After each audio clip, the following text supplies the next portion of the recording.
May mga hindi tayo nakikita na pinaniniwalaan natin. Pero may mga nakikita naman tayo na hindi natin mapaniwalaan.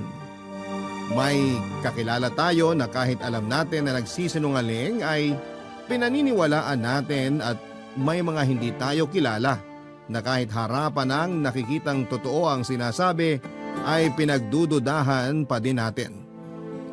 Ikaw kabarangay, gaano ka kadaling maniwala sa mga bagay na sinasabi sa iyo ng taong hindi mo kilala?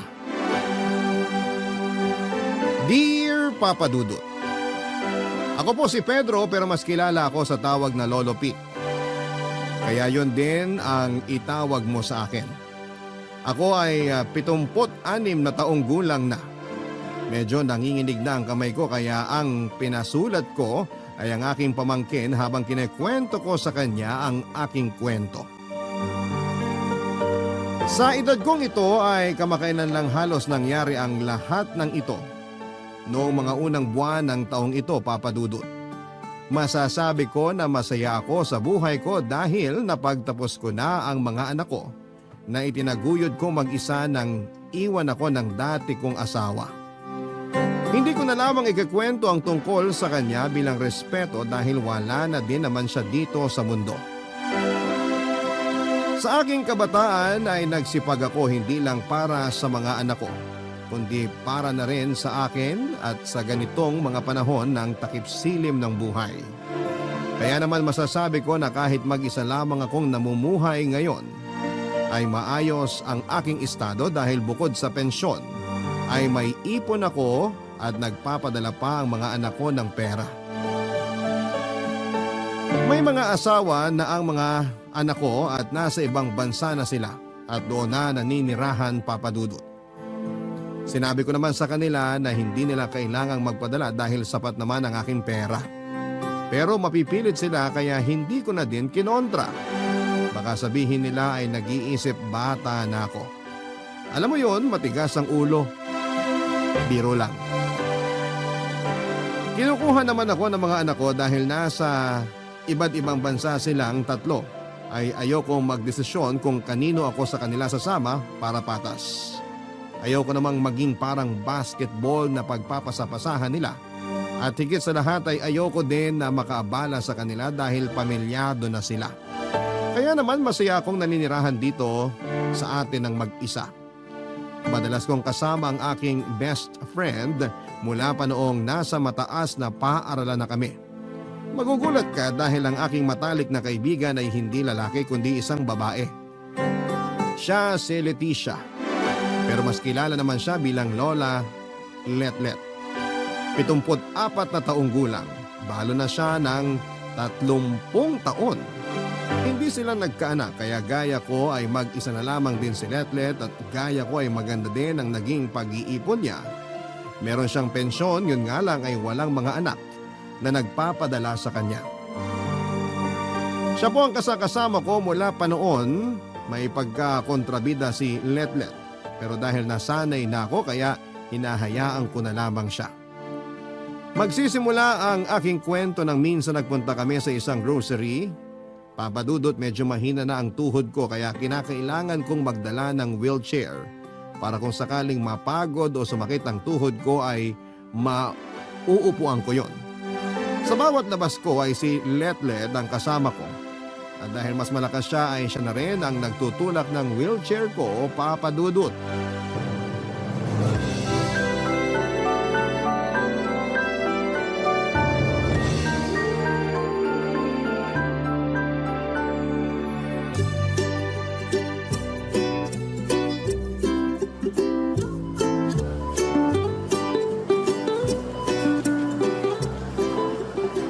Abutin mo nga yung gatas.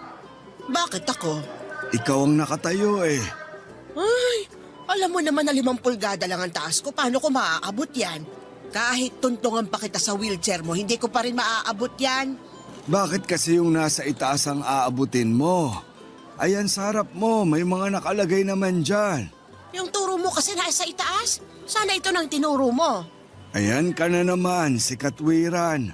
Porke napahiya ka. Ako pa napahiya. Eh, sinong napahiya sa atin? Alam mo, halika na. Marami pa tayong bibilhin. Abutin mo muna yung gatas. Ayan na. Oh, ilagay mo dyan sa kariton. Anong kariton? Pushcart ang tawag dyan. Ano bang Tagalog ng cart? Halika na nga. Ang aga-aga, ang init ng ulo mo. Nagugutom na ako. Tapusin na lang natin ang pamimili para makakain na tayo. O siya, sige na. Hawakan mo na yung kariton ng pinamili at itutulak ko itong kariton mo. Bahala ka nga, ang dami mong pauso.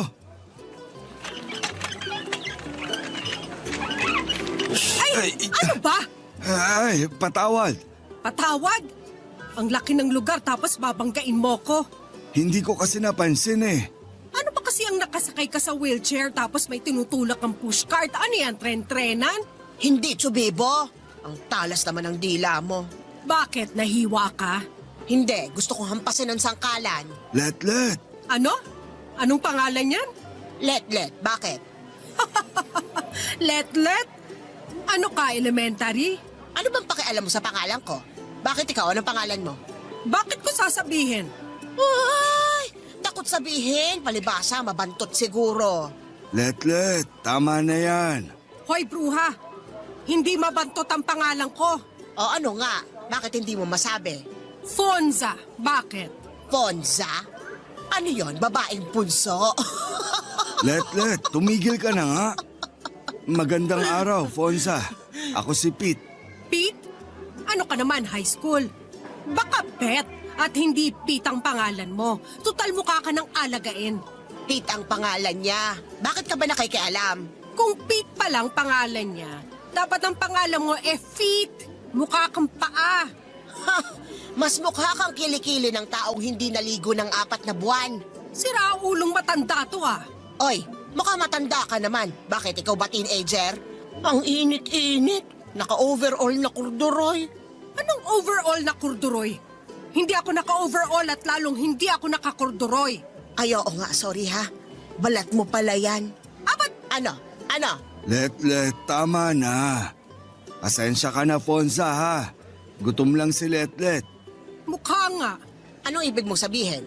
Eh di isipin mo. Wisit kang mas matanda ka ha? Let, tara na. Mauna ka na doon. Itulak mo na yung kariton at ako na ang bahala sa wheelchair ko. Sumabay ka na sa akin at huwag kang magpaiwan dyan. Baka isama ka pa niyan sa daigdig niya. Mauna ka na. Pasensya ka na kay Let ha. Mabait naman yun. Mali lang ang gising. Pagsabihan mo yun ha.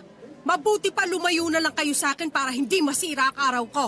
Sandali, maaari ko bang makuha ang numero ng telepono mo? Kung ayaw mo naman, kunin ko na lang ang FB account mo. Hoy, ang tanda mo na nagagaganyan ka pa? Magsama kayo ng asawa mo. Makaalis na nga. Sandali, hindi ko asawa si Let. Fonza! Kahit malakas pa ang boses ko ay parang hindi na ako nadinig ni Fonza. Gusto ko siyang habulin pero ang hirap humabol ng naka-wheelchair. Kahit may edad na si Fonza, alam mong maganda siya noong kabataan niya. Pero hindi yun ang nakatawag pansin sa akin kundi ang personality niya. Hanggang makauwi kami ay hindi tumigil ang bibig ni Let. Galit na galit siya kay Fonza. Tumahimik lamang siya noong kumakain na kami kasi may laman ang bibig niya. Pero matapos noon ay tuloy-tuloy ang paglabas ng inis at galit niya kay Fonza. Ako naman, papadudot kahit nadidinig ko ay hindi ko naiintindihan ang mga sinasabi niya dahil lumilipad ang aking utak kay Fonza. May mga tanong ang utak ko kung makikita ko pa ba siya? Kung oo, malapit na ba kaming muling magkita? Hindi siya maalis sa isip ko. Huli kong naramdaman ang ganitong pakiramdam noong makilala ko si Martina, ang aking asawa. Yun nga lang, iniwan niya ako pero hindi ko sila kinukumpara kundi ang sitwasyon ko lang sa ngayon. Magkaiba sila, sina Martina, mananahimik lang at iiwan ang isang sitwasyon na kabaliktaran naman ni Fonza. Ganon pa man ay hindi ko talaga may paliwanag kung bakit hindi siya maalis sa isip ko. Si Fonza ay nasa edad 74. Hindi malayo sa edad ko at kaedaran lang ni Let. Papadudot, ang mga tanong ko sa isip ko noon ay agad ding nasagot. Nang minsang namamasyal kami ni Letlet ay may nakita akong isang pwesto ng manghuhula. Sabi ko ay baka masagot ng manghuhula ang mga tanong ko tungkol kay Fonza, kaya kahit ayaw ni Letlet ay napilit ko siyang pumasok.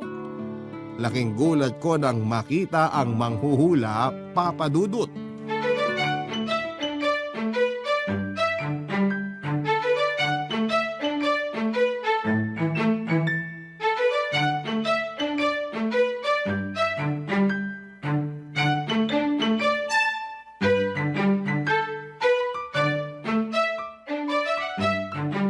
Halika na.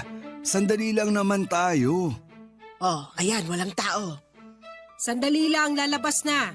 Oh, kita mo, may tao. Bakit ba kasi kailangan mo magpahula? May gusto lang akong malaman. Kung may gusto kang malaman, hanapin mo sa libro, hindi sa manghuhula. Alam mo, samahan mo na lang ako. Wala namang mawawala. Anong wala? Mawawala ang pera mo. Para kang naghagis ng pera sa ilog. Bakit naman ako maghahagis ng pera sa ilog? Bahala ka nga, namimiloso po ka na naman. May kukunin lang ako sa kotse, sandali lang. Oo, dito lang ako. Fonza, Madam Fonza, ikaw ang manghuhula?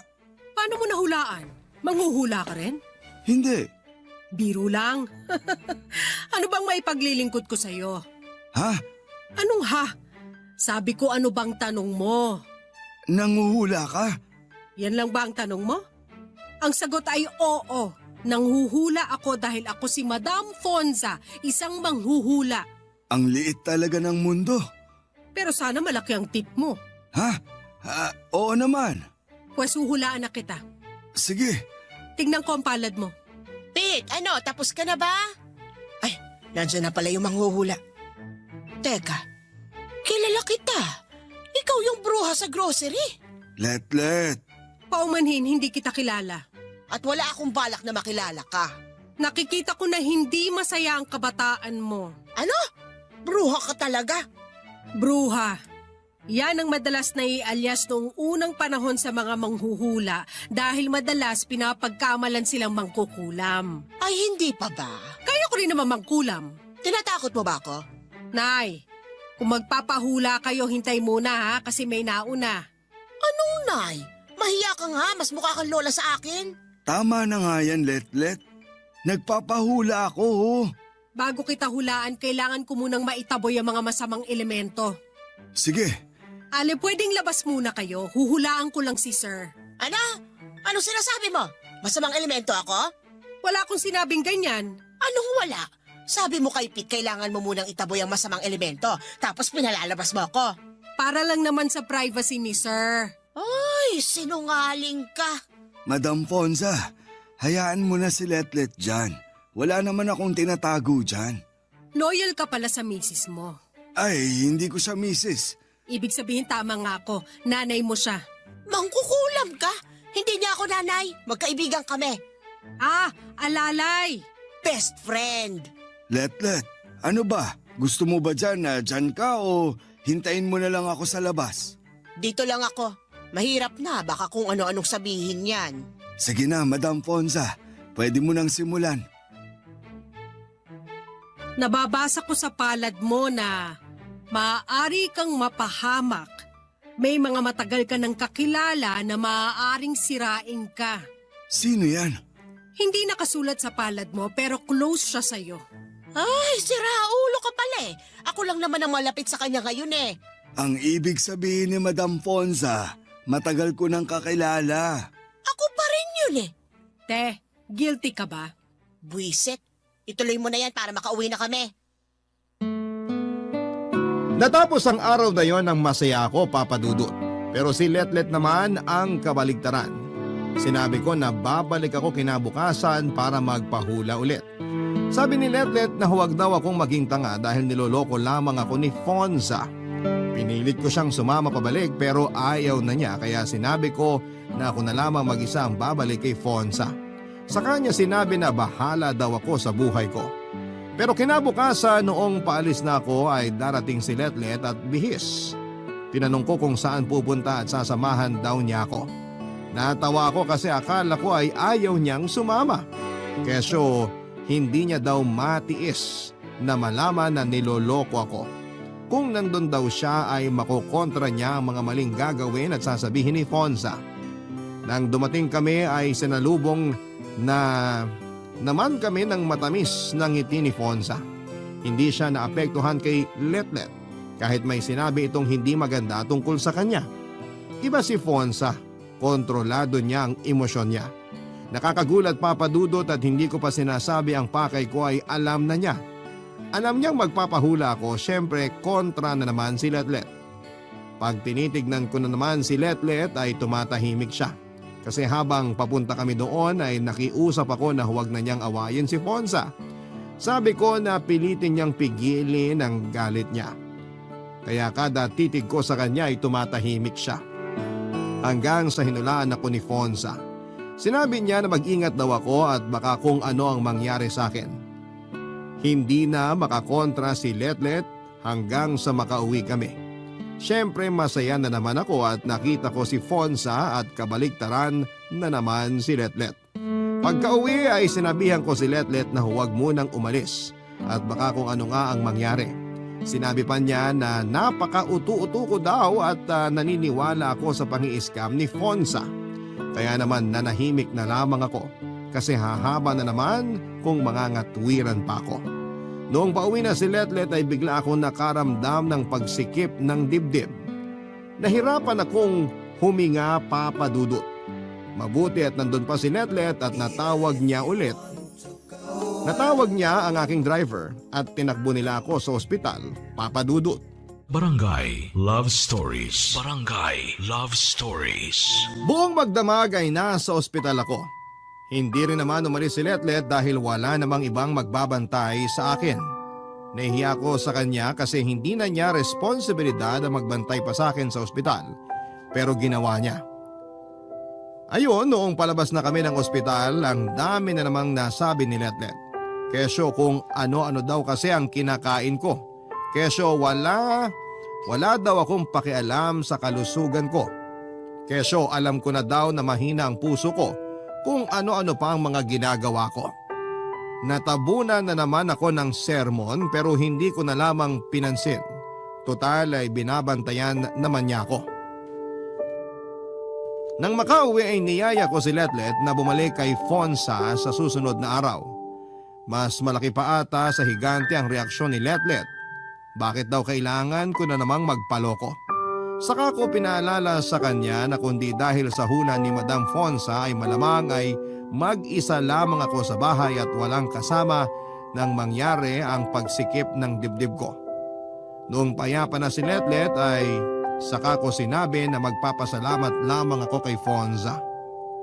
Sinabi ni Letlet na mahina pa daw ako at kailangan ng pahinga kaya wag munang umalis. Pero mapilit ako kaya wala din siyang nagawa dahil ayaw niya naman akong pabayaan ay sumama pa din siya papadudot.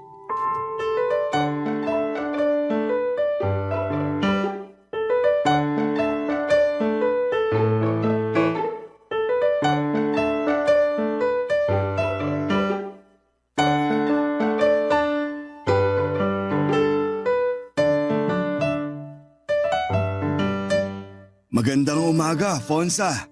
Madam Fonza. Ay, oo nga pala. Madam Fonza. Bakit ba, Fonza?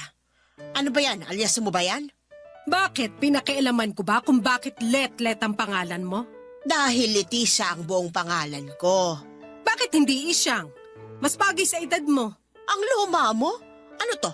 Dekada 60, 70 at 80? Yung mga babae nga ang pangalan na ng lalaki. May George, Alex, Tom at kung ano-ano pa.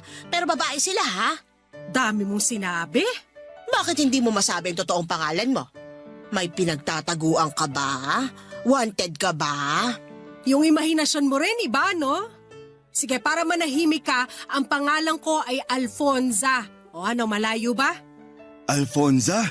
Maganda pala ang pangalan mo. Anong maganda sa Alfonza? Anong maganda sa Letlet? Sandali, Huwag na naman kayo mag-away. Hindi yan ang ipinunta namin dito. Huwag kang mag-alala, Pete. Sanay na ako sa mga ganyan. Marami nang nagpunta rito na ganyan, pero yan ang pinakamalala. Nako, ayoko na lang magsalita. Sa dami ng sinabi mo, ayaw mo pang magsalita, ah? Alfonza.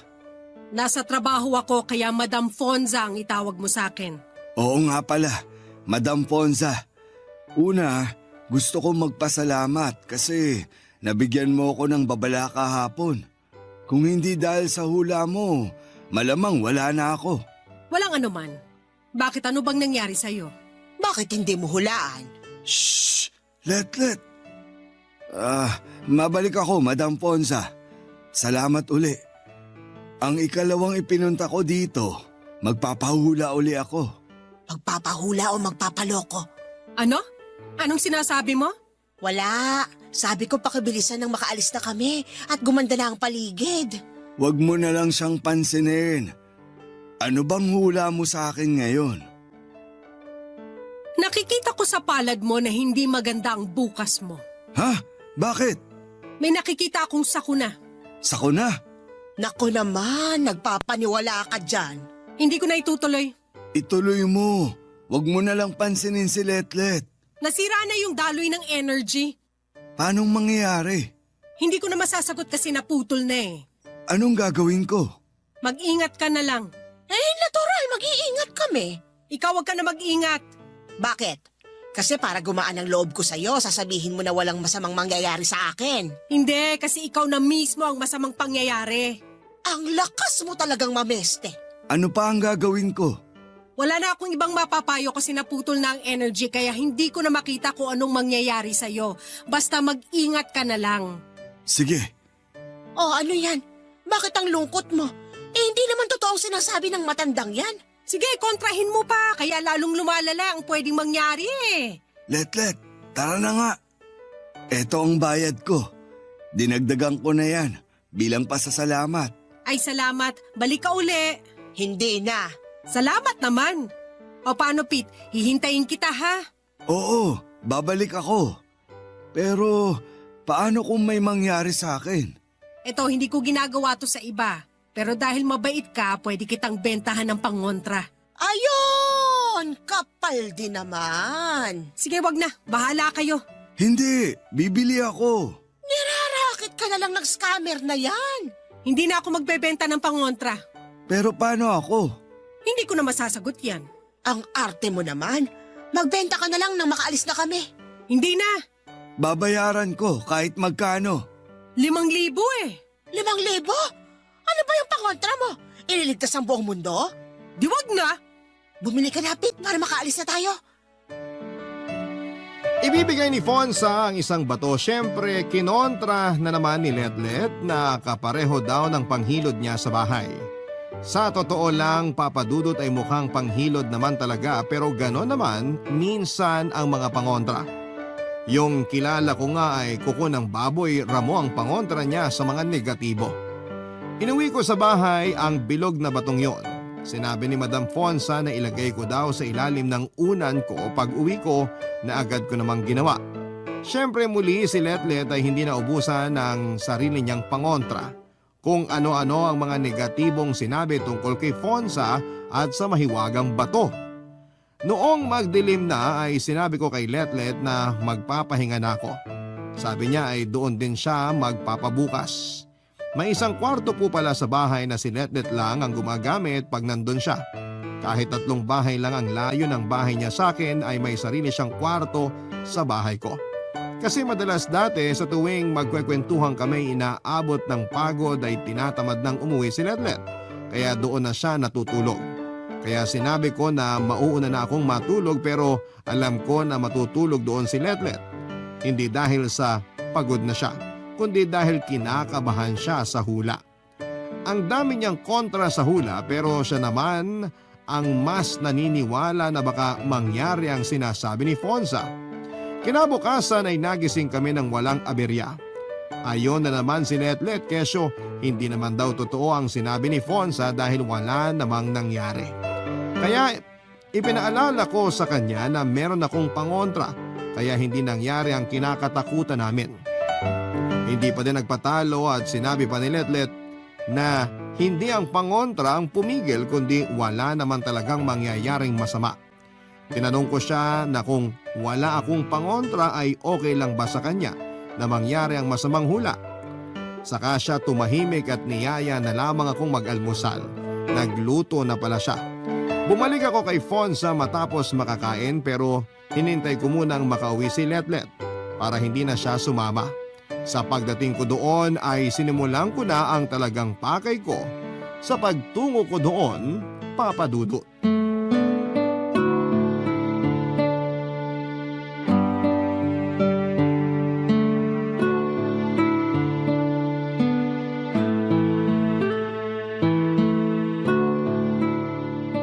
Good morning, Madam Fonza. Magandang umaga naman.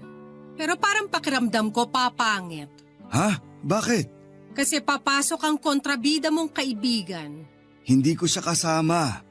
Ayun, kaya pala parang lumiwanag ang paligid. Lumiwanag?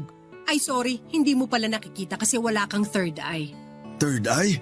Nakakakita ka din ng multo? Hindi ah. Yung third eye ko para sa aura lang ng tao. Ah, okay. Simulan na natin ang hulaan? Pwedeng mamaya na. Bakit? May gusto sana akong sabihin eh. Tungkol saan? Naku, huwag ka mag-alala. Hindi naman ako napipikon dun sa kaibigan mo. Sabi ko nga, sanay na ako sa mga ganon. Hindi tungkol kay Letlet. Eh tungkol saan? Tungkol sa'yo. Ha?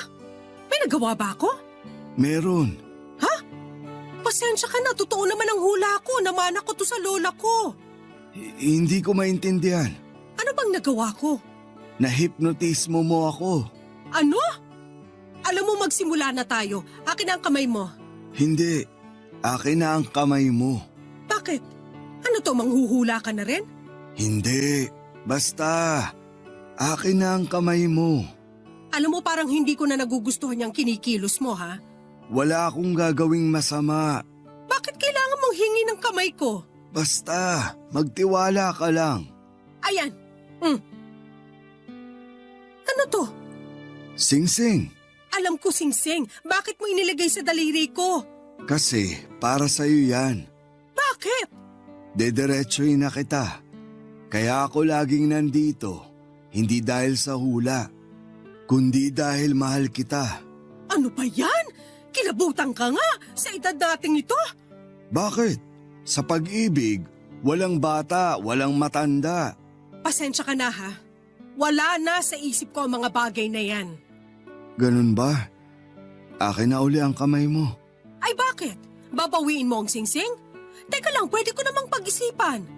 Oo, pag-iisipan ko tapos mag-usap na lang uli tayo.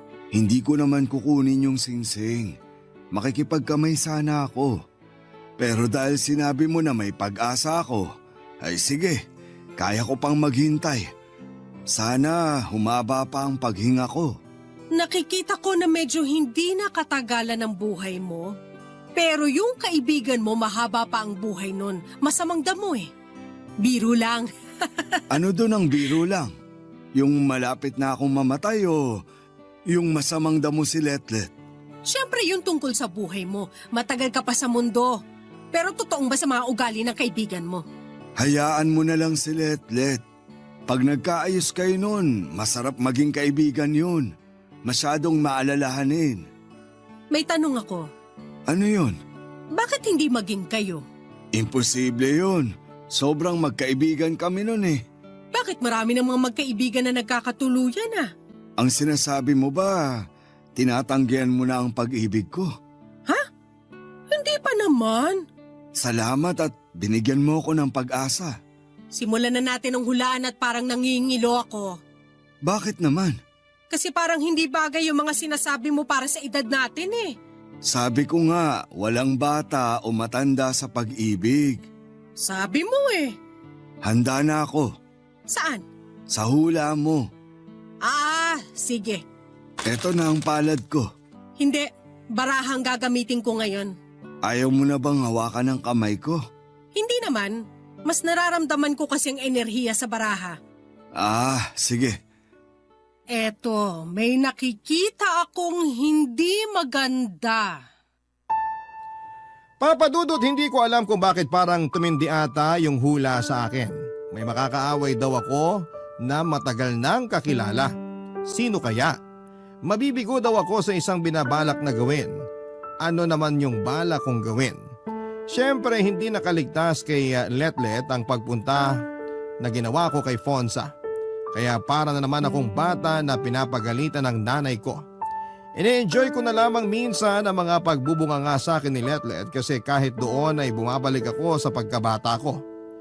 Pero siguro kaya na-enjoy ko din ay dahil hindi ko naranasan sa nanay ko yung palagi akong pinagsasabihan. Hindi ko alam kung dahil mabait ba ako o dahil napagod na si nanay sa kakabunganga sa akin. Ang tagal na kasi kaya limot ko na. Naalala ko tuloy bigla si nanay dahil sa ginagawa ni Letlet. Mabalik tayo sa kanya. Alam mo Papa Dudut, matapos magbunganga ni Letlet ay sa kanya ako yayayain na kumain. Kumbaga ay parang sopas ang sermon niya bago ang main course.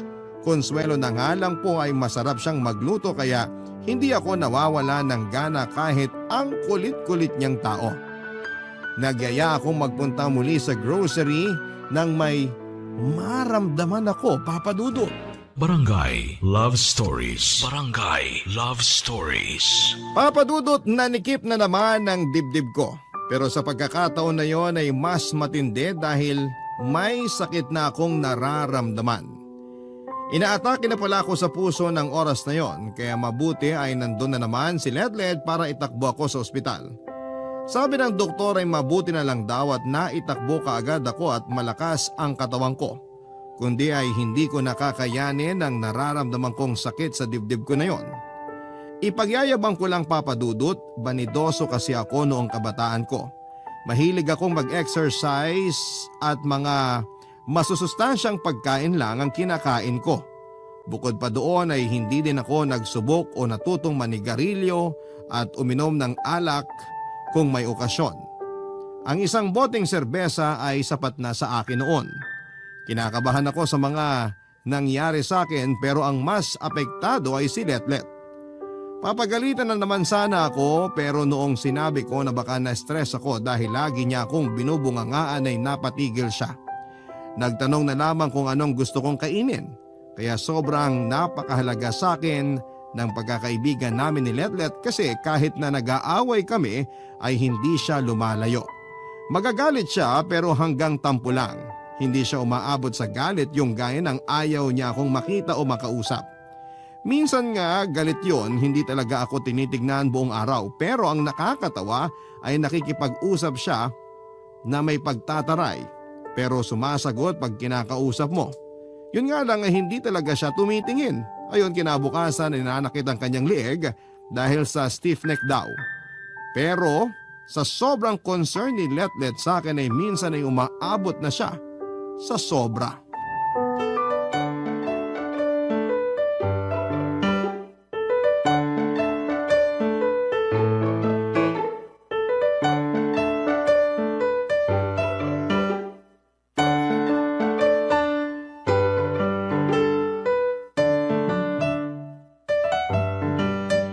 Magandang hap.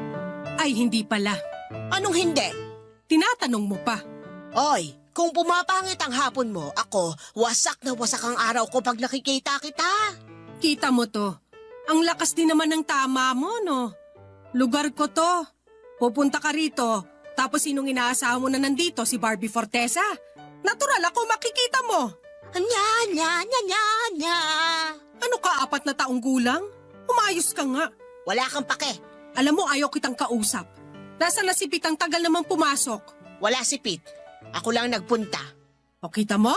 Ang dami mong kontra, magpapahula ka rin pala. Hindi ako magpapahula. Ay bakit ka nandito? Gusto kitang makausap. Ay paano kung ayaw ko? Bastos ka kung ganon. Bastos agad? Hindi pa pwedeng busit muna sa'yo? Aba, ikaw pang may ganang mabwisit. Nag-a-addict ka ba? Baka ikaw. O siya, tapusin na natin to. Anong sasabihin mo? Layuan mo si Pete. Ay, asawa? Huwag kang piloso pa, Fonza. Iba din ang linyahan mo eh. Tumigil ka na. Ano bang problema mo? Alam ko na inaakit mo lang si Pete para makakuha ng pera niya. Wow naman, judge ka ba? Masyado kang judgmental ah. Kunyari ka pa, totoo naman, di ba? Kung yan ang pinaniniwalaan mo, ikaw ang bahala. Tapos, hindi ka ba nahihiya ng loloko ka? Hindi lang si Pete, kundi pati ang iba pang mga nagpapahula sa'yo. Wala akong niloloko. Sinasabi ko lang ang nakikita ko. Pwes, sinasabi ko din ngayon ang nakikita ko. Nakakakita ako ng manloloko. Scammer! Magdahan-dahan ka ng pananalita mo ah. Masakit ba? Hindi ako nasasaktan dahil walang totoo sa sinabi mo. Siguro ginamitan mo ng itim na mahika si Pete kaya balik ng balik dito, no? Itim na mahi ka agad? Hindi ba pwedeng ganda ko ang binabalikan niya? Kapal mo. Ano ba kasing problema mo? Ikaw, O huwag kang pumunta rito para hindi ka namumroblema. yung pagpunta-punta ni Pete dito ang problema ko. O problema mo naman pala, bakit hindi mo lutasin mag-isa? Lubayan mo na siya. Itong pwesto ko nakatayo dito sa lugar na to. Anong gusto mo, ilipat ko tong buong bahay, mapagbigyan ka lang? Oo, Luka-luka, hindi ko gagawin yon. Sino ka, MMDA? aminin mo na. Niloloko mo lang ang mga nagpapahula sa'yo. Kung manloloko ko, dapat noon pa hindi na nagbabalikan pa yung mga nagpapahula sa akin. Kasi nga kinukulam mo. Ikaw kaya kulamin ko? Subukan mo. Teka, nasan ba yung karayom ko? Hayop kasi sigaw ako. Anong ginagawa ko sa'yo? Kukulamin mo ako. Hinahanap mo na nga yung karayom mo. Lakas talaga ng tama mo. May tatahiin ako kaya ako hinahanap yung karayom. Sinungaling ka talaga. Ikaw ang kulit mo. Pwede ba umalis ka na baka may dumating na magpapahula? Layuan mo na si Pete, ha? Ikaw ang magsabi sa kanya. Sabihin mo huwag na siyang pupunta rito. Siraan mo na ako para lang mapapayag mo siyang huwag pumunta rito. Talaga? O ayos na tayo? Oo, diyan ka na. Sandali! Bakit? Anong gagawin mo? Tumahimik ka nga. Ibibigay ko lang tong singsing na bigay ni Pete. Pakisoli na lang sa kanya. Akin na. Adios. Papadudot nang ibalik sa akin ni Letlet ang singsing ay nagulat ako kung bakit nasa kanya yon. Sa kanya inamin ang nangyari na pagsugod niya. Papadudot sa unang pagkakataon ay naggalit ako ng totoo kay Letlet. Hindi niya dapat ginawa yon. Tinutulungan niya lang daw ako, saka ko sinabi sa kanya kung gaano ko kamahal si Fonza. Alam kong hindi ako sigurado kung maibabalik ni Fonza sa akin ang pagmamahal na yon. Pero sana'y hinayaan niya na si Fonza ang magsabi ng damdamin niya. Hindi yung pinilit niyang ipaamin ang gusto niyang aminin ni Fonza. Saka sinabi ni Letlet na kung talagang mahal ko si Fonza, dapat noon pa ay pinigil ko na ito sa ginagawa niyang panluloko. Papadudot, nanguhula lang naman si Fonza. Kung may mga palpakman o halos palpakman ang hula niya ay hindi dapat ikagalit sa kanya. Kasi hula lang naman ang lahat. Ibig sabihin ay hindi sigurado. Nakita ko na dinamdam ni Letlet ang mga nasabi ko pero hindi ko naman yon sinasadya. Dala lamang ng galit ko yon. Pero unang beses kong nakitang ganon si Letlet. Nagpaalam siya ng nanginginig ang boses at napansin kong nangingilid na ang luha. Nagilty ako noon. Ako naman yata ang sumobra ng oras na yon. Pinilit ko siyang tawagin pero diretso siyang umalis. Pauwi sa bahay niya.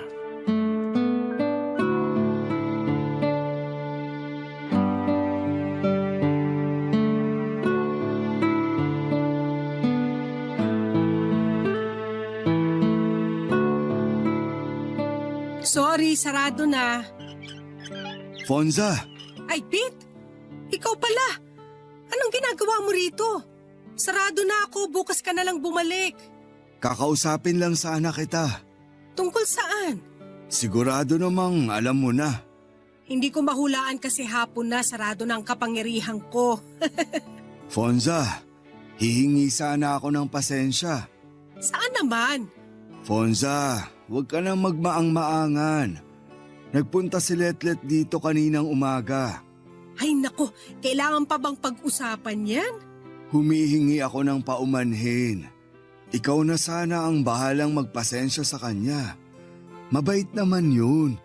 Minsan nga lang sumusobra. Hindi naman malaking bagay sa akin ang pagpunta ni Letlet dito. Salamat. Alam kong mabait si Letlet. Paano mo nalaman? Nung unang punta niya pa lang dito, nakita ko ng aura niya. Gaya mo, nakita ko rin ang aura mo. Anong ibig mong sabihin? Alam kong hindi ka naniniwala sa mga hula ko, tama? Ha? Hindi ako nagagalit. Hindi naman sa hindi ako naniniwala. Pero hindi naman talaga ang hula mo ang ipinupunta ko dito. Kundi ikaw. Ganun na rin yon. Pag hindi mo pinapansin ang hula ko, ibig sabihin hindi ka naniniwala. Siguro nga. At alam ko na ako ang pakay mo. Nahulaan mo yun? Hindi. Hindi naman ako manhid para hindi maramdaman yung halatang halata na pagkilos mo. Yun nga lang, pag pupunta ka, pinanghihinaan ka ng loob. Tama? Oo. Sabi ko sa'yo, magaling ako manghula eh. Ngayong ayos na ang ipinunta mo tungkol kay Letlet. Meron ka pa bang kailangan? Oo. Sige, ano pa yon? Gusto ko sanang ibalik sa'yo tong singsing. Para sa'yo talaga yan. Isinoli ko na nga, ibabalik mo pa. Pero binigay ko na to. Hindi dapat kinuha sa'yo ni Letlet. Yan ba ang sinabi niya sa'yo? Na kinuha niya sa akin yung singsing? Oo. Pasensya ka na. Hindi niya kinuha sa akin yan. Ibinalik ko talaga. Ha? Bakit? Dahil peke, Ano? biro lang. Masyado ka kasing seryoso. Alalahanin mo masama sa'yo ang masyadong ma-stress. Alam mo din yan? Sabihin na nating tsamba lang. Pero bakit mo ibinabalik tong singsing? Dahil sinabi ng konsensya ko na hindi nararapat sa akin ang singsing na yan. May mas nakahihigit na dapat magmay-ari ng singsing na yan. Anong ibig mong sabihin? Sino? Yan ang hindi ko alam. Yun lang ang sinabi sa akin ng konsensya ko. Pero... Walang pero. Ayan, hinulaan na kita. Libreng hula yon, ha? Sarado na! Oh, Letlet! Tuloy! Pasensya na, hindi ko alam na mag-uusap pala kayo. Babalik na lang ako sa ibang araw. Tapos na kami mag-usap. Halika na. Letlet, bakit ka narito? Hindi kita sinundan, ha? Hindi ko talaga alam na nandito ka. Gusto ko lang makausap si Fonza. Anong may paglilingkod ko? Pumunta lang ako para humingi ng paumanhin sa inasal ko kaninang umaga. Pagpasensyahan mo na ako. Makakaasa ka na hindi na kita guguluhin. Paalam. Letlet, sandali! Kailangan ko nang umalis. May kailangan pa akong gawin. Pakinggan mo muna si Pete. Alam ko na ang totoo. Alam kong hindi mo naman talaga kinuha sa kanya tong singsing. Bakit mo sinabi yun? Mabuti alam mo na. Kaya hihingi na din ako ng pasensya sa'yo. Hindi, Letlet. Ako ang hihingi ng pasensya. Nabigla lang ako sa mga nasabi ko sa'yo. Patawarin mo ako. Tapos na yon, nangyari na, nasabi na. Ngayon nagkapatawaran na tayo, maaari na tayong mabuhay ng tahimik. Binabati ko kayo.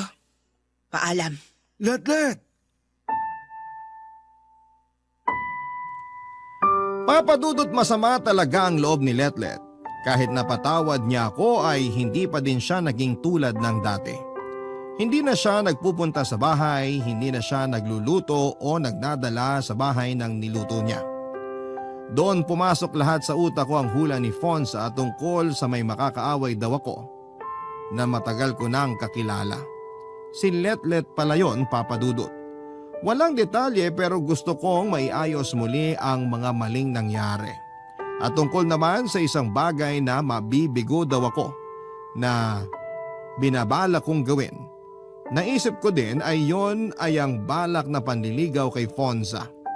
Wala na akong magagawa sa pagtanggi ni Fonza pero may magagawa pa ako para ayusin ang lamat sa amin ni Letlet. Papadudot, sinuyo ko ng todo si Letlet, ako naman ang nagluluto at dinadala ko sa kanya. Hindi naman siya galit at hindi niya ako tinataboy pero iba ang kilos niya, parang kakilala lang niya ako at hindi na gaya ng dati na malalim ang pagkakaibigan. Papadudot, doon ko naramdaman ang bagay na matagal kong sinayang. Papadudot, mahal ko pala si Letlet. Hindi lang bilang isang kaibigan kundi mas higit pa. Dinadasal-dasal ko noon na sana'y hindi pa huli ang lahat. Na sana'y maramdaman din ni Letlet ang nararamdaman ko para sa kanya. Nang magtapat ako kay Letlet ay umiyak siya. Hindi ko malaman ang gagawin. May nasabi ba akong hindi maganda? Mali ba ang pag-amin ko? Doon ko nalaman na matagal na din pala akong mahal ni Letlet ng higit pa sa binabala ko or ibinabalik ko sa mga ipinapakita niya sa akin noon. Balik sa dati ang relasyon namin pero hindi na bilang magkaibigan kundi bilang magkasintahan na. Marami na ang hindi na mangyayari para sa relasyon namin. Pero ang importante ay kung gaano kami kasaya sa isa't isa ay sapat na. Naging kaibigan namin si Madam Fonsa na madalas na ding nai-invite sa bahay para kumain at magkwentuhan at hindi na rin talaga naghahanap ng karelasyon si Fonsa. Masaya na siya kung ano ang meron siya. Isang beses habang kumakain ay biglang nanghula si Fonsa na may nakikita siyang malaking selebrasyon. At sa nakikita niya ay lamang daw ang kulay puti sa paligid. Papadudot, isa lang naman ang ibig sabihin ng pangitain na yon. Sana ay maisaayos namin sa lalong madaling panahon ng aming pagpapakasal. Salamat po Papa Dudut sa pagbibigay daan sa aking kwento at sa pagtatampok nito sa Barangay Love Stories. Maraming salamat din po sa Barangay LS, nawa ay pagpalain kayo ng husto. Ang inyo pong forever kapuso at kabarangay, Lolo Pete. Mahirap para sa atin ang palayain ang mga bagay at tao na alam nating nagbibigay ng saya sa atin. Mga tao o bagay na inaakala nating makakatulong para mabigyan tayo ng ngiti sa buhay. Ikaw kabarangay, kaya mo bang magpalaya ng isang tao o bagay na nakasanayan mo nang nagbibigay sa iyo ng saya? Dear Papa Dudut, ako nga pala si Jill, 36 years old at taga dito sa Pampanga. Isa na akong single mom mula pa last year. Iniwan ako ng aking live-in partner na si Richard. Mas matanda siya ng 5 years sa akin. Buong buhay ko ay nilapag ko na sa kanya at lahat ng desisyon ko ay lagi ko siyang kinukonsider. Kahit na alam ko namang na hindi siya ganon ka-attach sa akin. Mas minahal ko siya kesa sa sarili ko, Papa Dudut. At ang masakit pa doon ay ibinigay ko sa kanya ang lahat kaya nasaktan ako ng labis dahil hindi nasuklian ang pagmamahal na ibinigay ko sa kanya. Basta masaya siya, masaya na rin ako. Iyon ang naging mantra ko sa aming relasyon at sa buhay ko mismo, Papa Dudut. Lalo na noong nagkaroon kami ng anak. Hindi niya yon nagustuhan noong una dahil sinabi niyang hindi siya ready na maging isang ama. Nasaktan ako pero pinilit ko na lamang nakalimutan ang sinabi niya. Inisip ko na baka nga nabigla lang siya dahil akala niya ay safe kaming pareho. Pinagpills kasi niya ako dahil hindi pa talaga siya ready na magkaroon ng anak. Kaya lang ay gusto ko na talagang magkaroon kami ng pamilya. Kaya hindi ako nagpills ng halos 1 buwan. Hindi naman niya ito nalaman at sinubukan ko namang ipaliwanag na hindi naman 100% effective ang pag-inom ng pills. Naniwala naman siya. Naging masaya naman ang pagsasama namin noong nagkaroon kami ng anak. Nakita ko namang masaya siya at mahal niya ang anak namin. Kaya lang ay hindi ko masyadong ramdam na pumapantay sa akin ang pagmamahal niya. Doon ako nalungkot pero pinilit ko na lamang na itago. Nagstay naman kasi siya sa akin so inisip ko na lamang na mahal din niya ako. Mas mahal ko nga lang siya. At Papa Dudut, napatunayan ko ang totoo na mas mahal ko siya dahil isang araw, pinili niyang iwan ako. Isang araw ay pinakitaan niya ako ng lakas ng loob para sabihin sa akin ang katotohanan na hindi na niya ako mahal. Pinatunayan niya sa akin ang mga kutob ko na hindi ganon kalalim ang pagmamahal niya para sa akin. Hindi ko kaagad yon na proseso, Papa Dudut. Nasaktan ako sa pagiging honest niya at minsan ay hiniling ko na sana'y nagsinungaling na lamang siya sa akin, Papa Dudut.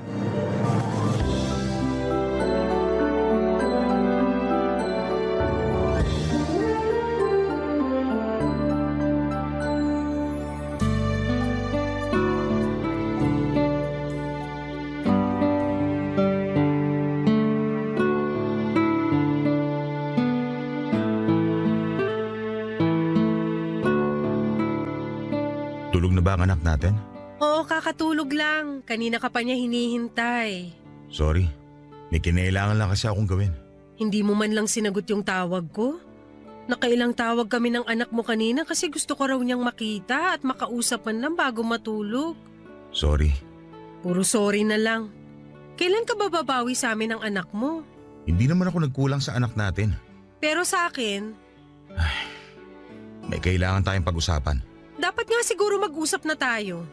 Marami na kasi akong napapansin sa'yo eh. Mabuti naman at willing ka makipag-usap sa akin ngayon. Jill, ayoko na. Anong ayaw mo na? Ayoko na. Ayaw mo na? Ayaw mo nang pinipilit kitang kumain ng gulay? Ayaw mo nang samahan ako magsimba tuwing Miyerkules? Ayaw mo nang samahan ako manood ng TV pagka uwi mo galing trabaho? Alin siya ang ayaw mo at babaguhin ko? Wala nang kailangang baguhin. Ayoko na talaga. Klaruhin mo! Ayoko na sa relasyon natin. Ayoko na rin naman tong nangyayari sa relasyon natin pero hindi naman ibig sabihin ay susukuan ko na. Magkaiba tayo. Gusto ko na tong sukuan. Hindi ka pwedeng sumuko dahil may anak tayo. At hindi ko siya pababayaan. Yan ang mapapangako ko sa inyo. Paano ko bang hahawakan yung pangako na yan hindi mo nga natupad yung pangako mo na magsasama tayo habang buhay? Para sa anak natin, tutuparin ko ang pangako ko. At yung pangako mo sa nanay ng anak mo? Jill, huwag ka naman ganyan. Ikaw pa tong ang lakas ng loob na iwan ako samantalang ako lang naman tong nag-e-effort sa relasyon natin. Ayun na nga eh. Ikaw na lang nag-e-effort. Hindi mo ba makitang unfair yun? Unfair talaga sa part ko. Tapos ikaw pa tong may gana mang iwan? Nagpapakatotoo lang ako.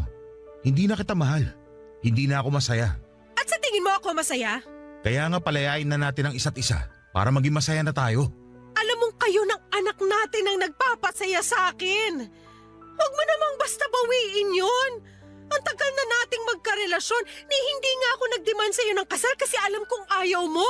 Nakailang sumbat ka na sa kasal sa akin. Kasi ang tagal ko nang hinihingi pero hindi mo magawang ibigay. Kasi hindi ako ready. O talagang hindi lang ako yung gusto mo makasama habang buhay. Sa akin ka hindi ready, di ba? Hindi madaling aminin pero totoo. Hindi ikaw ang gusto kong makasama habang buhay. Ay, Richard! Ramdam ko naman yan una pa lang. Hindi lang ako nagsalita. Kasi akala ko magagawa ng paraan ng oras yung nararamdaman mo para sa akin. Umasa ako na mamahalin mo rin ako tulad ng pagmamahal ko sa'yo. Ni minsan di mo sinubukang pumantay sa nararamdaman ko. Napakatamad mong magmahal. Yun na nga ang problema. Lagi mo hinihiling na pantayan kong pagmamahal mo sa akin. Isa hindi ko nga magawa. O ayaw mo lang gawin talaga. Siguro nga, oo.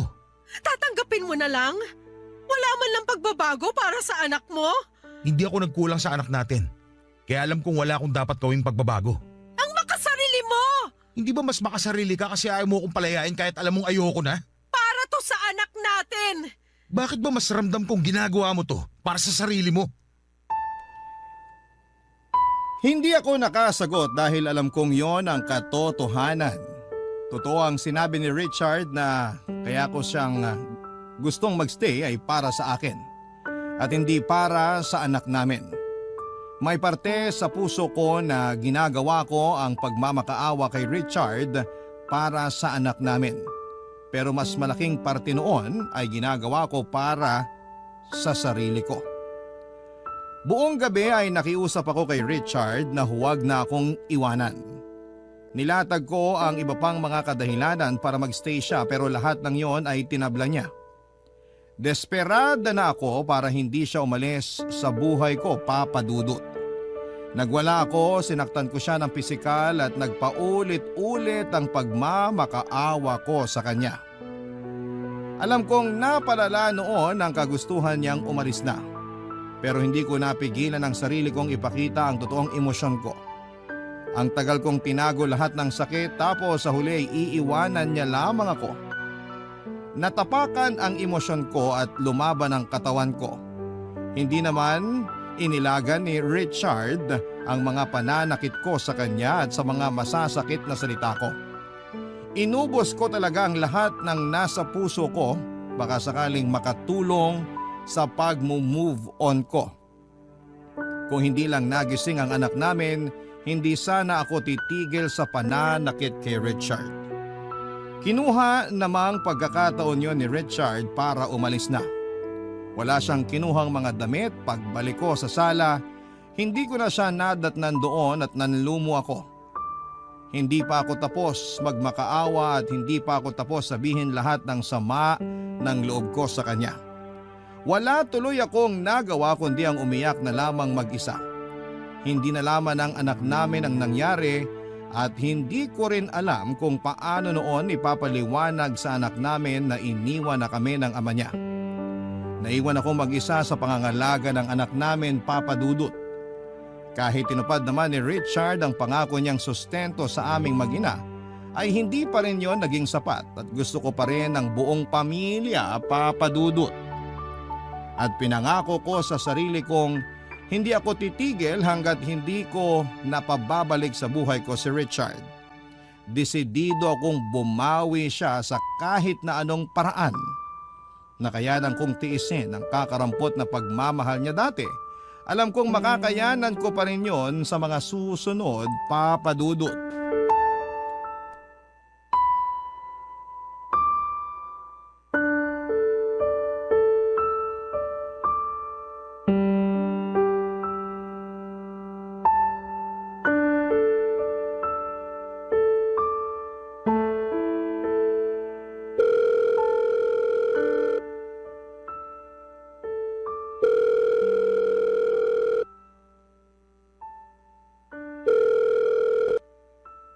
Hello? Hello, Richard. Bakit?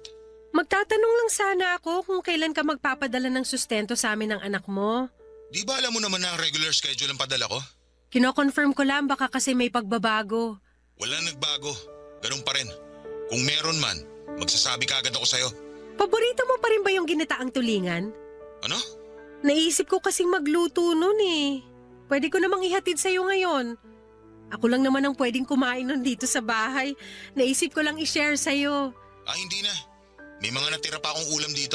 I-ref mo na lang para may makain ka kapag naumay ka sa mga ulam mo dyan. Ang layo ng bahay mo sa bahay ko ngayon. Hindi mo na kailangan ipadala.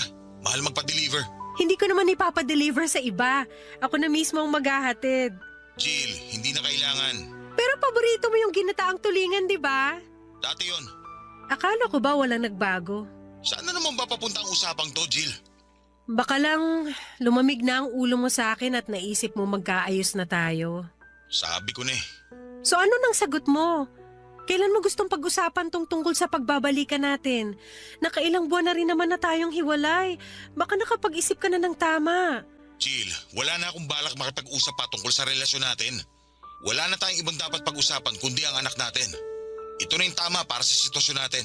Para rin naman sa anak natin tong ginagawa ko ah. Huwag mo namang gamitin ang anak natin para makuha mo ang gusto mo. Hindi ko ginagamit ang anak natin. Gusto ko lang makita mo ng mas maayos na kailangan ka ng anak mo. Kaya nga ginagawa ko pa rin ang best ko para sa kanya kahit hindi na tayo nagsasama sa iisang bahay.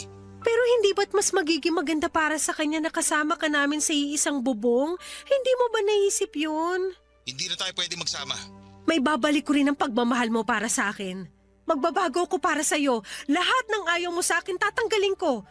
Gumawa ka ng listahan. Alam ko na karami na ako sa'yo. Hindi na maibabalik ang pagmamahal ko sa'yo kasi may iba na ako. May iba ka na? Sorry kung hindi ko agad nasabi sa'yo. Pero nagsasama na kaming dalawa ng bago kong girlfriend. At mas pinili mo siya kaysa mabigyan ng masayang pamilya ang anak mo? Kaya pa rin natin mapasaya ang anak natin kahit hindi na tayo magkasama. Hindi mo kasi maintindihan! Ikaw ang hindi makaintindi. Ilang buwan na tayong hiwalay, pero hindi mo pa rin magawang tanggapin. Kasi para tayo sa isa't isa! Yan ang binuo mong idea sa ating dalawa. Pero Jill, hindi na tayo para sa isa't isa una pa lang. Alam mo yan.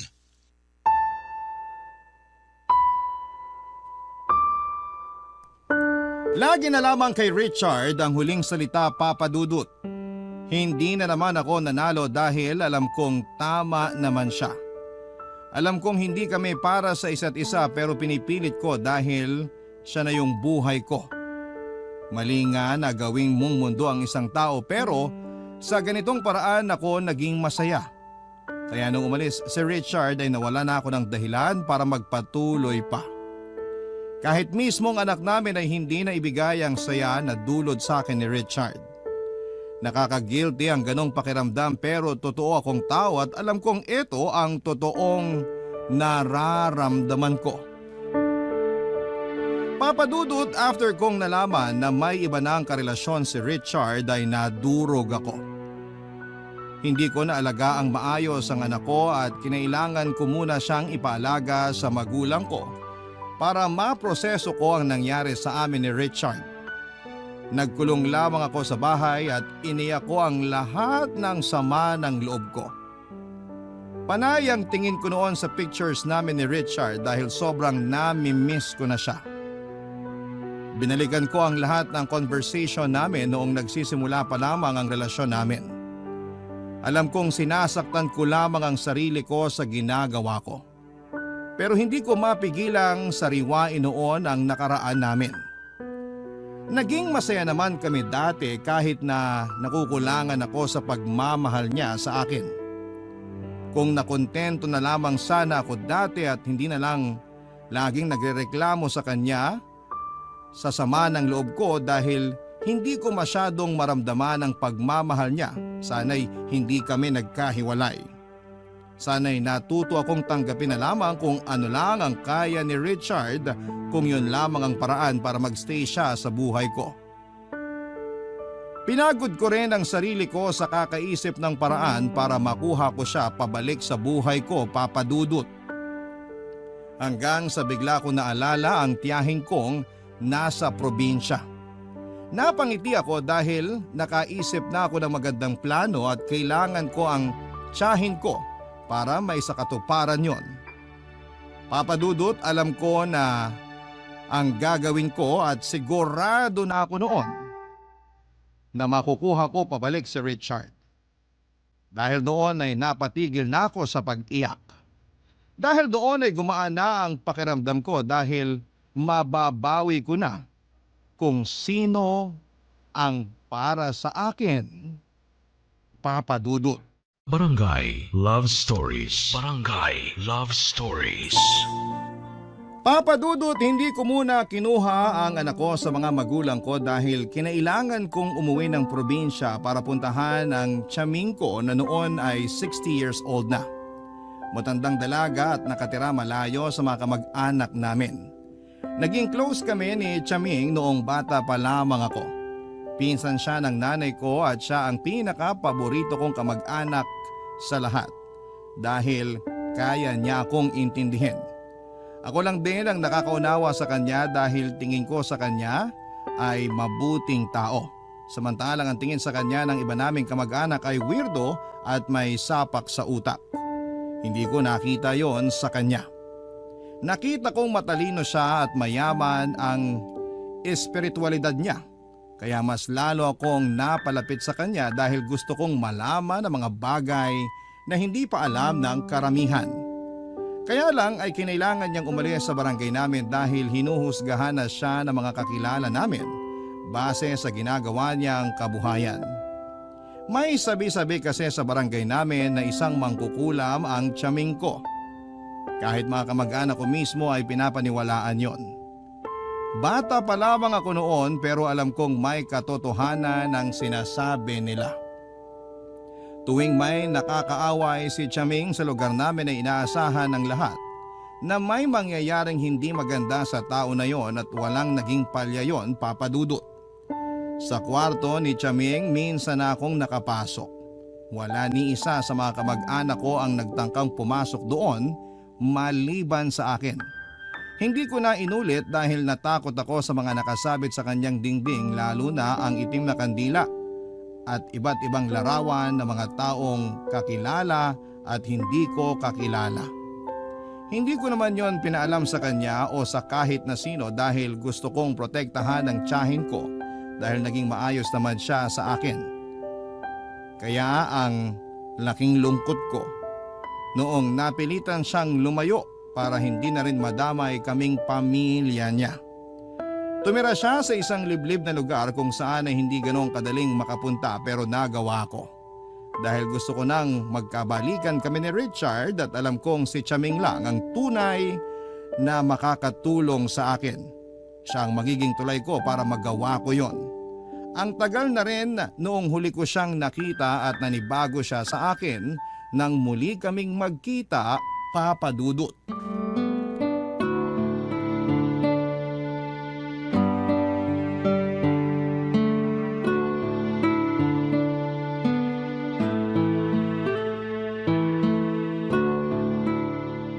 Oh, Jill, hindi kita halos nakilala ah.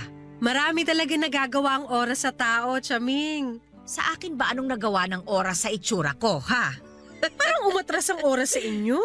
Bumabata kayo tignan, ah. Eh, hindi ba halatang may 20% na discount na ako sa mga kainan? Naku, mukha lang kayong may discount sa jeep. Ano yon, senior citizen discount? Student discount! Ay naku, ang batang ito. Lumaking bolera. Nagsasabi lang ako ng totoo. Nagsasabi ka lang ng ganyan kasi mukhang may kailangan ka sa akin, ano? Paano nyo alam? Iba talaga ang powers mo. Hindi na kailangan ng espesyal na kapangyarihan para malaman kung may kailangan sa akin ng isang tao. Una, binola mo ako. Pangalawa, dinayo mo ako. Una, nagsasabi lang ako ng totoo. Pangalawa, naalala ko lang kayo kaya bigla ko kayong dinalaw. Matanda na ako pero hindi ako uto-uto. Halos 2 dekada kang hindi nagparamdam sa akin ah. Tapos bigla kang susulpot. Sabihin mo na lang ang totoo. Hindi naman sasama ang loob ko eh. May kailangan nga po ako. Oy, ano ba yun? Magpapatulong lang sana ako. Kung uutang ka, wala akong may bibigay sa'yo, ha? Hindi pa nga ako binabayaran ng mga nagpagamot sa akin eh. Hindi po ako uutang pero may gusto rin akong ipagawa sa inyo. Handa ako magbayad. Eh ano ba yun? May nangkulam ba sa'yo? May nagkagustong kapre o tikbalang? Nausog ka ba na matandang dalaga? Gusto ko lang bawiin ang asawa ko. Sino nang gayuma sa asawa mo? Wala po. Gusto kong gawan niyo ako ng gayuma para bumalik siya sa akin. Sigurado ka ba? Siguradong sigurado. Wala akong ibang gustong mangyari ngayon kundi ang magkabalikan kami. Akin siya eh. Akin! Nasasaktan ka lang ngayon at hindi pa sanay na hiwalay na kayo. Pero balang araw, magiging ayos ka rin. Makakahanap ka rin ng iba. Makakalimutan mo rin siya. Hindi, Chaming. Gusto ko sa akin lang siya. Akin lang si Richard. Walang ibang dapat makinabang sa kanya kundi ako lang at anak namin. May anak na kami. Di ba dapat sa amin lang siya at hindi sa ibang babae? Ay, may anak na pala kayo. Oy, kaya naman pala. Matutulungan niyo ba ako? Para sa apo ko sa'yo, abay gagawin ko. Epekto kaya? Magkakahiwalay sila ng bagong karelasyon niya? Kung hindi ka maniniwala, hindi epekto yun. Pero paano kung Magkakahiwalay silang dalawa. Maniwala ka sa akin. mamahalin din kaya niya ako ng sobra? Tulad ng pagmamahal ko sa kanya?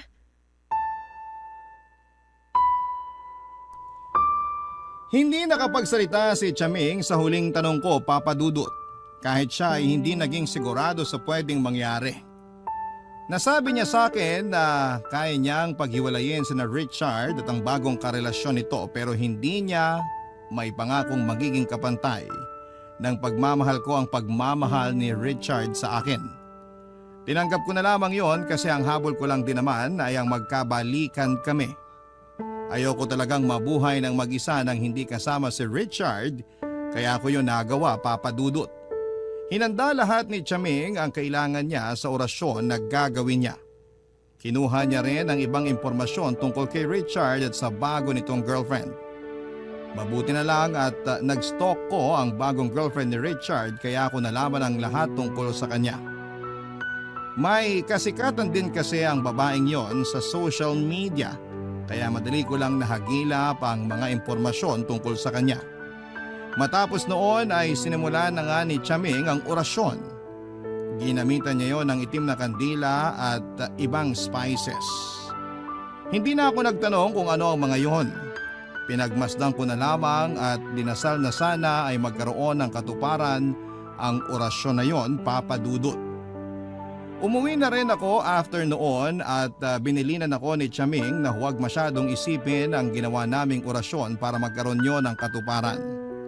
Nahirapan ako roon dahil kapit na kapit ako na matutulungan ako noon para magkabalikan kami ni Richard. Pagkarating ko ng bahay ay tinawagan ko na ang mga magulang ko para kunin ang anak ko. Hinatid naman nila sa bahay at napansin nilang ganado akong muli. Hindi na ako nagkwento dahil malamang ay kukontrahin nila ang ginawa kong paglapit kay Chaming, lalo na ang nanay ko na sagrado katoliko. Makalipas nga ang ilang araw ay kinumusta ko si Richard Papadudut. Nagbabaka sakali akong may nangyari na dahil napansin kong nagpo-post na siya ng malungkot sa kanyang Facebook. Lihim akong nasiyahan dahil pakiramdam ko ay yun na ang katuparan ng hiling ko. Ilang beses ko siyang tinawagan pero hindi niya sinagot. Hanggang sa pinuntahan ko na lamang siya sa bahay niya. Iniwan ko munang muli ang anak namin sa magulang ko dahil may naisip akong plano, Papa Dudut.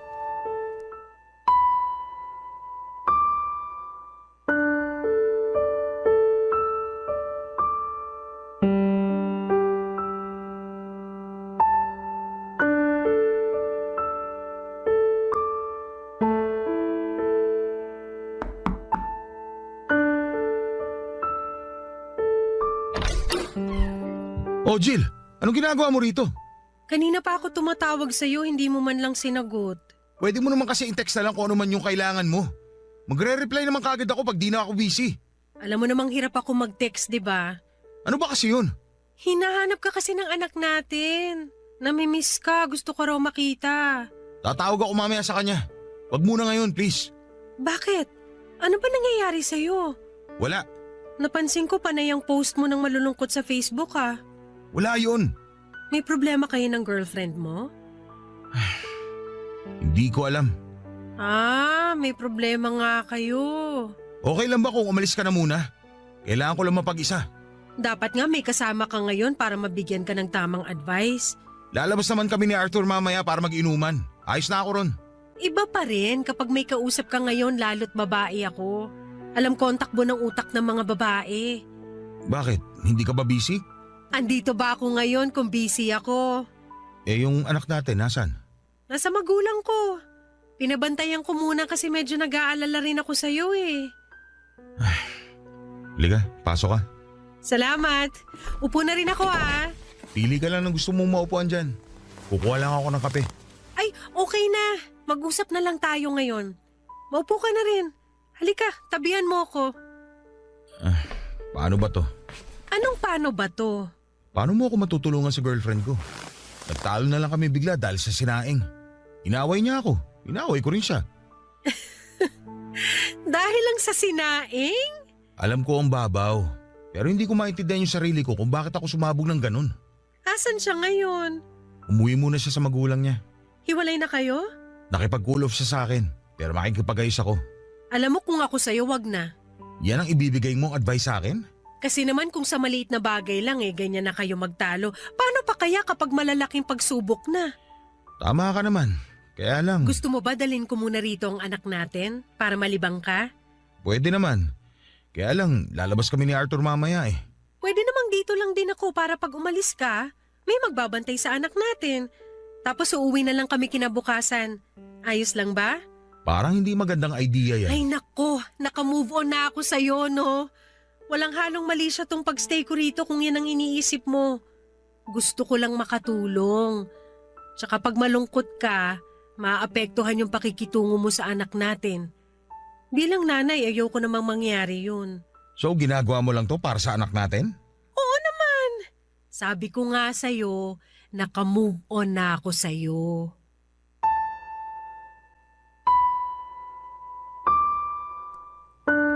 Siyempre, nagsinungaling ako kay Richard para payagan niya akong mag-overnight sa bahay niya.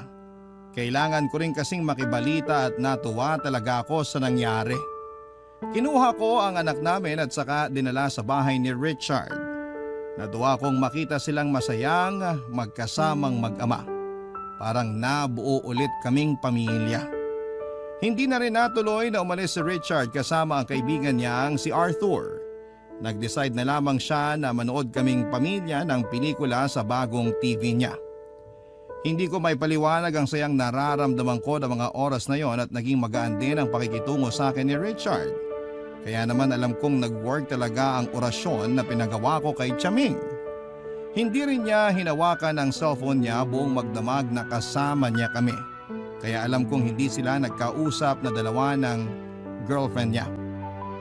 Papadudod sa pagdaan ng mga araw, nakibalita pa rin ako kay Richard, hindi pa rin daw sila nagkakaayos ng girlfriend niya. Ramdam kong balisa si Richard at ayon kay Chaming, parte raw yon ng ginawa niyang orasyon. Hindi rin nag-attempt na lumapit si Richard sa girlfriend niya at hindi raw niya maintindihan kung bakit. Dati naman daw ay si Richard ang nagpapakumbaba sa tuwing may maliit silang away. Pero noong pagkakataong yon ay nagbago na ang lahat. Hindi na raw naramdaman ni Richard na kailangan niyang lumapit sa girlfriend niya. Naramdaman daw niya na nababalisa siya sa tuwing naiisip na kausapin ang babaeng yon. Isa na namang senyales na epektibo ang ginawa ni Chaming. Kaya naman nagpapasalamat akong muli sa tiyahin ko. Ang kailangan ko na lang hintayin ay ang pagbabalik ni Richard sa aming mag-ina. Hindi ko paramdam na nagbalik na ang pagmamahal niya sa akin, pero sabi nga ni Chaming, kailangan ko lang magtiwala sa hiwaga ng gayuma. Barangay Love Stories. Barangay Love Stories. Masaya ako na nadagdagan na rin ang atensyon ni Richard hindi lang sa anak ko kundi maging sa akin din. Kinilig ako sa tuwing kinukumusta ko ni Richard, Papa Dudut. Lagi na rin niyang hinihiram ang anak namin at dumadami na ang oras niya sa aming mag-ina. Kaya naman nagpapasalamat talaga ako na lumapit ako kay Chaming. Wala pa rin akong nabalitaan kung nagkakausap pa rin ba sina Richard at ang girlfriend niya. Kailangan ko na lang silang mapaghiwalay ng totoo para matapos na ang kalbaryo ko at makapasok na akong muli sa eksena. Alam ko namang alanganin pa rin si Richard sa gagawin noon sa relasyon nila. Ramdam ko pa rin naman noon na may pagmamahal pa rin siya sa babaeng yon. Ang maganda lang sa nangyayari noon, di gumagawa ng paraan si Richard para magkaayos sila ng girlfriend niya. Pasensya na ha kung hindi ko magawang banggitin ang pangalan ng girlfriend ni Richard dahil kapag naririnig ko yon ay nababalisa din ako. Sinabi ni Chaming na normal lang daw yon sa mga nagpagawa ng orasyon. Papadudot, inakala kong magtutuloy-tuloy na ang magandang balita na hindi na nga magkakaayos sina Richard at ang girlfriend niya. Hanggang isang araw ay napansin ko na lamang na parang biglang nagbago si Richard. Hindi na siya dumadalaw noon sa bahay namin at bihira na rin kung hiramin niya ang anak namin kahit na day off niya. Kinutuba na ako lalo na at bihira na rin niyang sagutin ang mga tawag ko. Alam kong may mali na. Tinanong ko si Richard kung nagkaayos na ba sila ng girlfriend niya at sinabi niyang oo. Nagkabalika na raw sila. Nadurog muli ang puso ko, Papa Dudut. Iniwan kong muli ang anak ko sa mga magulang ko at saka pinuntahan si Chaming para itanong kung bakit nagkabalikan pa rin silang dalawa, gayong malakas naman ang ginawang orasyon ni Chaming. Nung nakarating na ako sa bahay niya, isaktong kakalis lang ng dalawang customer niya, Papa Dudut.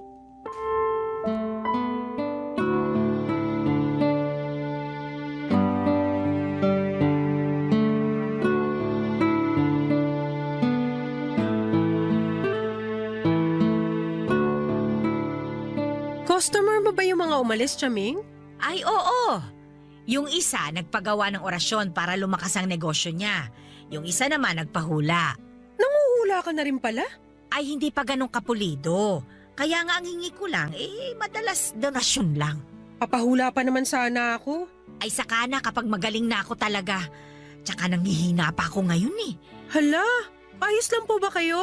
Dumagsa kasi ang mga customer mula pa kahapon. Bentang-benta pala kayo eh. Irekomenda ko nga kayo sa mga kakilala ko sa amin sa Pampanga. Ay, sige nga para makadagdag sa pagpapagawa ko ng bahay. Maliit lang din kasi ang sinisingil ko sa mga customer ko. Akong bahala sa inyo, basta tulungan nyo rin ako kay Richard. O di ba hindi nga't natulungan na kita noon? Nagkahiwalay na sila ng nobya niya, hindi ba? Nagkahiwalay lang pansamantala pero ngayon nagkabalikan ulit sila. Ah, ganun ba? Effective yung orasyon na ginawa nyo para maghiwalay sila eh. Pero bakit nagkabalikan ulit? Hindi ba dapat hindi na? Dahil kumukupas din ang gayuma o kahit anong klase ng orasyon. Bakit di niyo sinabi sa akin? Ay hindi ba? Hindi ko ba nabanggit? Ang importante ngayon alam mo na. Paano to, Chaming? Kailangan ko magkahiwalay ulit sila. Tulungan niyo naman ako. Tinulungan na kita nung minsan. Nanghihina ako ngayon. Baka isara ko muna itong bahay ko para sa mga ganyan. Ako na magpapagawa ng bahay niyo. Paghiwalayin niyo lang sina Richard at yung girlfriend niya. Sigurado ka ba? Opo, basta maibabalik niyo sa akin si Richard. Akin siya eh, akin! Hindi mo naman kailangan ipagawa itong bahay. Pero ayos naman sa akin kung magbabayad ka bilang kailangan ko rin makabawi sa mga espiritong gabay ko na tumutulong sa akin sa proseso. Kahit magkano pa yan. Sige, gagawin ko sa Biyernes. Lalo't bilog ang buwan nun. Malakas ang epekto kapag sa araw na yung ginawa ang orasyon. Chaming, tuloy-tuloy lang ha. Tatawagan ko kayo kapag kumukupas na yung orasyon para magawa niyo ng paraan. Siya, sige. Lulutuin ko lagi ang kandila. Masiguro lang na magkahiwalay sila ulit. Salamat, Chaming. Pero tandaan mo, Jill, ha? Lahat ng ginagawa kong ito ay may kapalit. Babayaran ko naman po kayo eh. Kapalit sa'yo. May balik ito sa'yo. Naiintindihan mo ba? Hindi ko sinagot ang tanong ni Chaming, Papa Dudut. Doon ko lang na-realize na may kapalit nga naman ang paglapit sa mga ganong ritual. Pero sabog ako mula sa pagmamahal ko kay Richard kaya sinabi kong ayos lang. Napansin kong nadismaya si Chaming sa sinagot ko. Kaya lang ay hindi na rin siya nagsalita pa. Nagpaalam na rin ako dahil kailangan ko nang sunduin ang anak ko at habang nasa bus ako ay nakaramdam ako ng takot sa posibleng maging balik sa akin ng pinagawa ko. Kaya lang Papa Dudut, mas nang ibabaw talaga ang kagustuhan kong makuha pabalik si Richard. Natikman kong muli ang atensyon niya mula nung nagkahiwalay sila pansamantala ng girlfriend niya. Kaya lang mabilis din yung nawala dahil kumupas na pala ang orasyon na pinagawa ko. Sumapit nga ang araw ng Biyernes, kabilugan ng buwan. Saktong 3:00 daw ng madaling araw nang simulan ni Chaming ang ritual. Excited na naman ako sa magiging pagbabago ng trato ni Richard sa aming mag-ina. Kaya lang ay hindi agad umepekto tulad ng dati. Ilang beses kong kinulit si Chaming pero sinabi niyang habaan ko ang pasensya dahil di e-epekto kapag nagmamadali ako o masyado akong atat. Sinubukan kong magpasensya at makalipas lang ang 2 linggo ay nagkahiwalay muli sina Richard at ang kanyang girlfriend. Naibalik muli sa aming mag-ina ang atensyon ni Richard. Natuwa na naman ako. Hiniling kong muli kay Chaming na lutuin pa ang kandila niya at sumunod naman siya. Napagastos ako dahil gusto kong masiguradong babalik si Richard sa akin. Nagtuloy-tuloy naman ang magandang balita para sa akin. Ramdam ko noon na wala na ngang balikang mangyayari sa pagitan ni na Richard at ng kanyang girlfriend. Binura na rin kasi ni Richard ang mga pictures nila ng girlfriend niya sa social media accounts nito. Lumaki tuloy ang pag-asa kong magkakabalikan kami lalo't malungkot si Richard. Inabot ng 5 buwan ang saya ko hanggang isang araw ay nabalitaan ko na lamang na ikakasal na silang dalawa. Gumuho ang mundo ko. Nagmadali akong pinuntahan si Chaming para itanong kung bakit ganon ang nangyari. Akala ko noon ay mapapasa akin ng muli si Richard, bakit biglang bumalik siya sa babaeng yon.